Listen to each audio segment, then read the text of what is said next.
Hello everyone, welcome to my review of Birdwatcher. This is the brand new card-based set collection style game. Come on to that obviously in a little bit, by Renegade Game Studios and Oni Games. It's designed for 1 to 5 players and plays in around 45 minutes. That is actually the time on the box, and we pretty much hit that sort of time as well. Let's roughly tell you how the game plays, and then I'll give you my thoughts on it. For setup, you're going to be putting 2 main boards in the middle of the table. That is the clearing, that's going to be where mostly you're discarding cards to or gaining them. A jungle part of the board, which is jungle and publications. The jungle is where the deck of bird cards is going to be revealed onto. It's got 3 spaces there, and you've also got a publications section where the publications deck, effectively a bonus point scoring card sort of deck, that's going to reveal 3 there as well. Each player is going to have their own board, this tree, with birds that are sat on the tree, and then for underneath that's your publications where you've put them into your photo journal, and that is what's going to be scoring you points, among other things.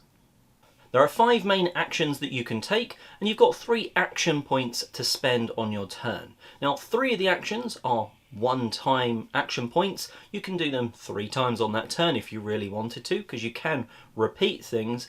And the other 2, the latter 2, cost 2 actions, so we'll come on to those after the others. First of all, the thing you're going to be wanting to do is take a photo.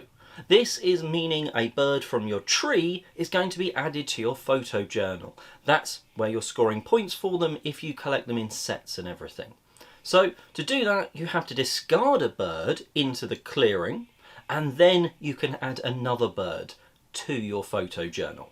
It's an interesting one because obviously it means if you've got all the same bird, you're not necessarily wanting to get rid of one to take a picture of another, but you do have to. So sometimes getting cards that you don't want in your photo journal onto your tree can be useful. The reason you're doing that is they're going to score points if they're next to each other in the photo journal, and it being pages of this journal, they have to be next to each other to be considered in a set. So if you've started one set, then started another and go back to the first, they're considered 2 separate ones and will score accordingly. Next, you're going to be running into the jungle to basically scare the 3 birds from the jungle onto the clearing board and replacing that. So churning that sort of available market. And the third thing you can do for 1 action point is call a set of birds. And that means all the birds of one type, basically from the clearing or from the jungle, come and sit on your tree if you've got room. Maximum of 6 cards.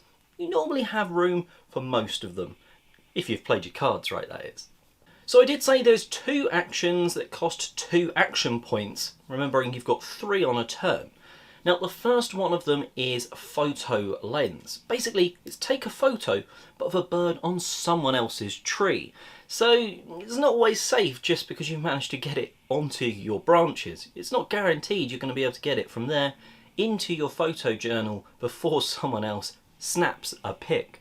Now to do that, they do kind of get a bit of a benefit. First of all, you end up giving them a card from your tree, so sort of replace it, and they get the one off the top of the deck.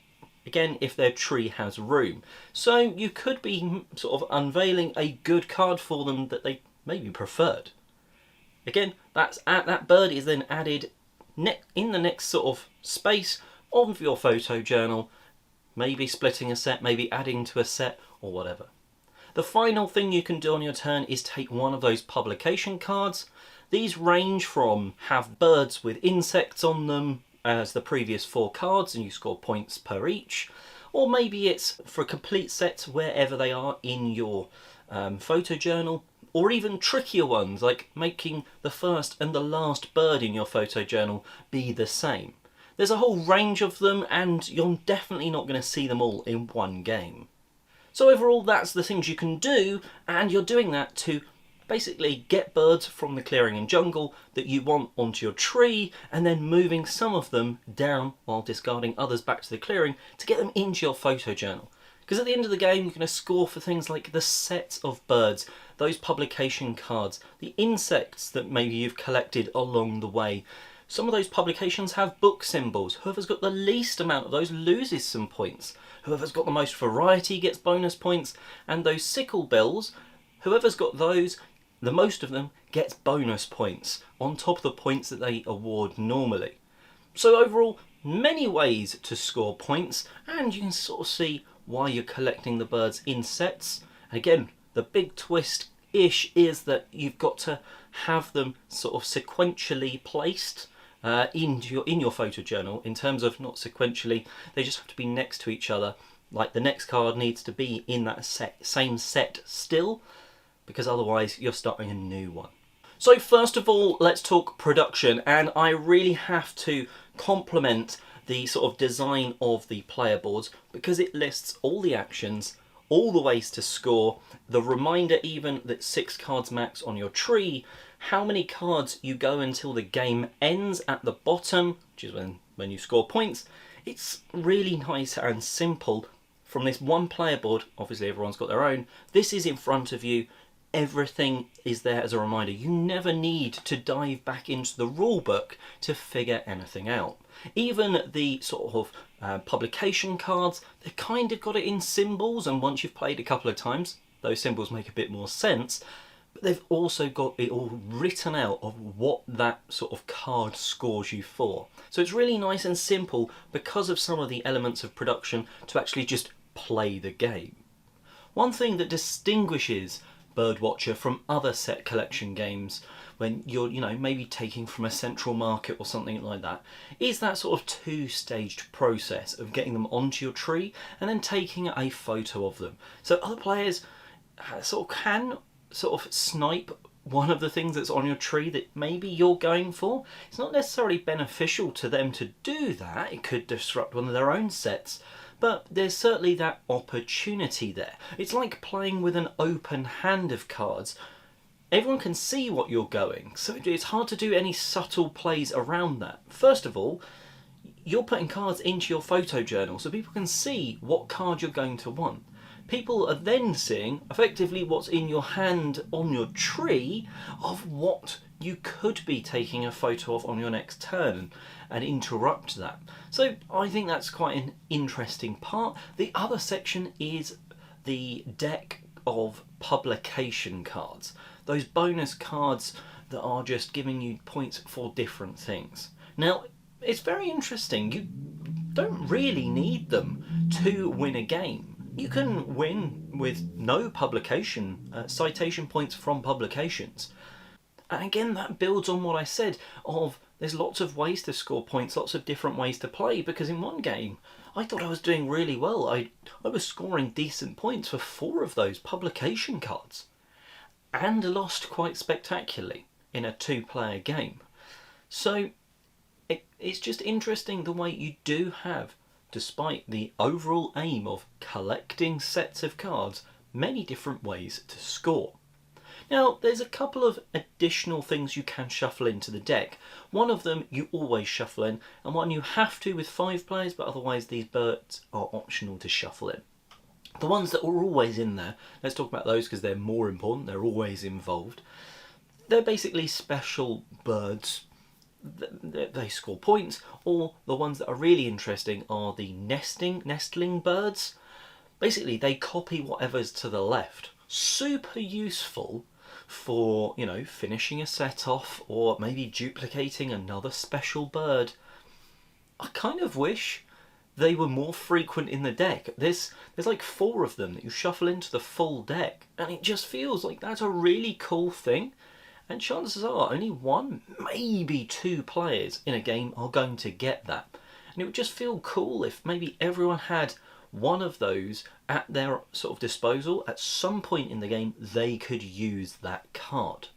But it does mean it stays unique and stays sort of maybe highly sought after when it comes out of the jungle. And you're only going to be getting that one card if you're calling that bird type. So it's not sort of unbalanced. It's not super powerful to that one player that's got it, but it can get them a lot of points.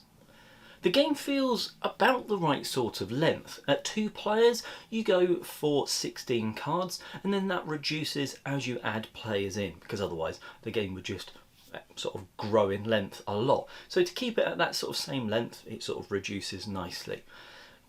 But it's a good amount of cards, because at the start of the game you're like, oh, I've played one, maybe two cards, because you can take 2 photos on a turn. So you can, if you've got the number of birds on your tree, you can take 2 on a turn. But there's going to be turns where maybe you only take 1 photo. Maybe you take a publication and then you call birds, because your tree starts to run out and then you've got to build back up to do those photos and stuff. All in all, it's the right amount of time for you to get the sort of cards that you want, because you sort of maybe have to run into the jungle, churn that deck a little bit, get the birds you want, and then create the sets of them. So it doesn't feel like you're rushed in that sense, but it also doesn't feel like you're just endlessly waiting for the right birds, because there's a decent amount of them. Each of those sets of the birds have different amounts, so one's like 12, but it's worth less points, or maybe you need to collect more of them, and such and such. So they all feel kind of balanced, and it just gives you the time to collect those sets, but ends just maybe when you could finish another one. Maybe someone else has just triggered the end, and then you sort of finish that round of play. Overall, we really enjoyed Birdwatcher because of the variety of ways you could get points. The fact different players could do completely different things, get different sets of birds, different publication cards, different amounts of publication cards, and so on. And, you know, everyone's getting points from different ways. It felt like you could do something different and win. Now, it did struggle a little bit at 2 players, because it did feel like I'm going for this set of birds, you're going for that one. Unless I interrupt you with that telescopic lens stealing a card sort of from their tree, it felt very much, okay, if you're going for that, there's little point me going for it, because you're going to snap them up when they come out the deck. As soon as more players are around the table, you get that little bit of extra conflict. And that's, for me, where things get going. But overall, that's Birdwatcher. I hope you've sort of enjoyed the review, you've learned a little bit about it, and hopefully found out if it's for you. If you've played the game, let us know in the comments section below, and check out other news, reviews and stuff on the channel. Until next time, I'm Oliver East, signing out.